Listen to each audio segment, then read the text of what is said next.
एक बार भगवान बुद्ध जी एक गांव में उपदेश दे रहे थे। वहां पर एक धनी व्यक्ति उपदेश सुन रहा था। वह भगवान बुद्ध से एक प्रश्न पूछना चाहता था, लेकिन सब लोगों के सामने प्रश्न पूछने में संकोच कर रहा था, क्योंकि उसकी गांव में काफी प्रतिष्ठा थी।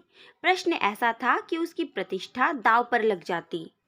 उपदेश खत्म होने के बाद जब सब लोग चले गए, तब उसने बुद्ध के सामने हाथ जोड़कर प्रश्न पूछा, प्रभु, मेरे पास सब कुछ है, धन, दौलत, प्रतिष्ठा, किसी भी चीज की कोई कमी नहीं है, लेकिन मैं खुश नहीं हूँ।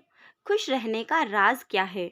मैं जानना चाहता हूँ कि हमेशा खुश कैसे रहना चाहिए। यह सुनकर भगवान बुद्ध उसे अपने साथ जंगल में ले गए और सामने एक बड़े पत्थर को देखकर कहा कि इस पत्थर को उठाकर मेरे साथ चलो।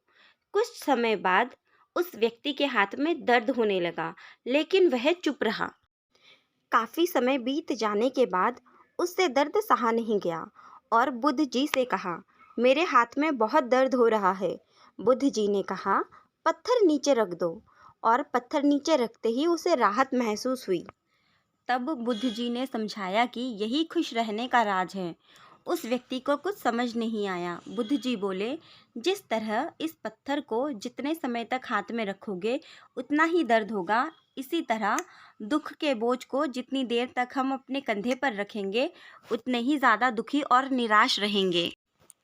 यदि व्यक्ति खुश रहना चाहता है तो उसे दुख के पत्थर को जल्द से जल्द नीचे रखना सीखना होगा।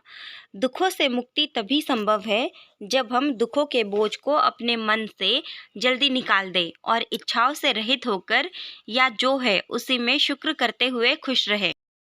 याद रखिए, प्रत्येक पल अपने आप में नया है और जो पल बीत चुका है उसकी कड़वी यादों को मन में संजोकर रखने से बेहतर है कि हम अपने वर्तमान के पल का पूरी तरह से आनंद उठाएं।